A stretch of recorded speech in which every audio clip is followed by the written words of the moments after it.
जय शिवराय मित्रांनो, P M किसान योजना तसेच नमो शेतकरी योजना या योजनेच्या अंतर्गत तुम्ही पात्र आहेत की अपात्र हे कसं बघायचं याची माहिती आपण आजच्या व्हिडिओच्या माध्यमातून जाणून घेण्याचे प्रयत्न करणार. तर मित्रांनो, सर्वप्रथम तुम्हाला पी एम किसान या पोर्टलवर यायचं आहे. या पोर्टलवर आल्याच्या नंतर या ठिकाणी बघू शकता तुम्हाला 3 नंबरला नो युअर स्टेटस यावरती तुम्हाला क्लिक करायचं आहे. यावर क्लिक केल्याच्यानंतर यामध्ये तुम्हाला तुमचा रजिस्ट्रेशन नंबर मागितला जाईल, तो या ठिकाणी तुम्हाला टाकायचा आहे. हा नंबर टाकल्याच्यानंतर समोर तुम्हाला जो काही कॅप्चा कोड दिलेला आहे तो कॅप्चा कोड त्याच्यामध्ये टाकायचा आहे आणि गेट ओ टी पी यावरती क्लिक करायचं आहे. परंतु तुमच्या आधार कार्डाला मोबाईल नंबर लिंक असणं अत्यंत गरजेचं आहे, कारण या नंबरवरती तुम्हाला एक ओ टी पी पाठवला जातो. तुम्हाला जर तो नंबर माहीत नसेल तर खाली बघू शकता त्या मोबाईल नंबरचे शेवटचे 4 अंक तुम्हाला दाखवले जातील. यानंतर हा ओ टी पी याच्यामध्ये टाकल्याच्यानंतर परत तुम्हाला गेट डाटा यावरती क्लिक करायचं आहे. यावर क्लिक केल्याच्यानंतर या ठिकाणी बघू शकता संपूर्ण शेतकऱ्याची माहिती, त्याच्यानंतर कधी रजिस्ट्रेशन केलं होतं, त्याचा मोबाईल नंबर, त्याच्यानंतर खाली बघू शकता तुम्ही इलिजिबल स्टेटस म्हणजे पात्र की अपात्र यावरती क्लिक करायचं आहे. यामध्ये तुम्हाला 3 पर्याय दिले आहेत. ते तिन्ही पर्याय जर येस असतील तर त्या ठिकाणी तुम्ही पात्र आहात आणि एक जरी पर्याय जर नो असेल तर या ठिकाणी तुम्ही अपात्र आहात. याच्यामध्ये लँड सेडिंग स्टेटस, त्याच्यानंतर ई-के-वाय-सी स्टेटस तसेच आधार बँक सेडिंग स्टेटस हे तिन्ही पर्याय तुम्हाला येस असणं अत्यंत गरजेचं आहे.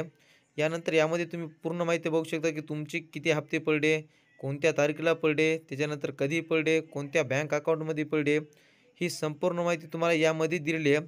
पण मित्रांनो, याच्यामध्ये ज्या शेतकऱ्यांचं जर एखादं स्टेटस नो असेल तर ते येस कसं करायचं? आता जर तुमचं सर्वप्रथम जर लँड सेडिंगचं जर नो असेल तर तुम्हाला कृषी सहाय्यकाच्या माध्यमातून ती अडचण दूर करून घ्यायची आहे. त्याच्यानंतर जर तुम्हाला ई-के-वाय-सी स्टेटस जर तुमचं नो असेल तर या ठिकाणी तुम्हाला पी एम किसान के-वाय-सी या पोर्टलवर जाऊन त्या ठिकाणी आपले आधार नंबर टाकून ओ टी पीच्या सहाय्याने किंवा जर आधार कार्डाला मोबाईल नंबर लिंक नसेल तर सी एस सी केंद्रावर जाऊन बायोमेट्रिक म्हणजे अंगठ्याच्या पद्धतीने तुम्ही तुमची के-वाय-सी या ठिकाणी करू शकता. त्याच्यामुळं जे काही ई-के-वाय-सी धारक राहिलेले सर्व शेतकरी आहेत, या सर्व शेतकऱ्यांनी लवकर आपली ई-के-वाय-सी पूर्ण करून घ्या. या ओ टी पीच्या सहाय्यानं तुम्ही तुमची के-वाय-सी या पोर्टलवर देखील करू शकता.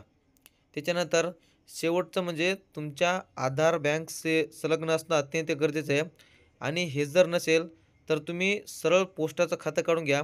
कारण हे जर खातं काढलं तर अवघ्या 2 दिवसामध्ये तुमच्या बँक खात्याला आधार लिंक होतं व तुम्ही अपात्रमध्ये असाल तर लगेच पात्र होता. आणि त्याच्यानंतर ज्या शेतकऱ्याचा लँड सीडिंगचा प्रॉब्लेम आतापर्यंत सॉल्व्ह झाला नाही तर त्या सर्व शेतकऱ्यांसाठी एक महत्त्वाची सूचना आहे.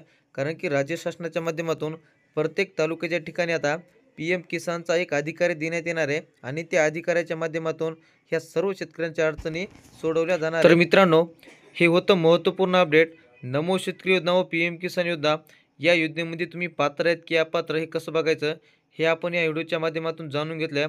तर मित्रांनो, तुम्हाला जर काही अडचणी असतील तरी आम्हाला कमेंटच्या माध्यमातून नक्की कळवा, जेणेकरून आम्ही तुम्हाला याची पूर्णपणे माहिती देऊ. आणि तुम्ही जर आमच्या चॅनल जर नवीन असाल तर चॅनलला एकदा नक्की सबस्क्राईब करून ठेवा, कारण अशा प्रकारच्या संपूर्ण नवीन योजना अपडेट तुमच्यापर्यंत वेळोवेळी पोहोचत राहतील. धन्यवाद.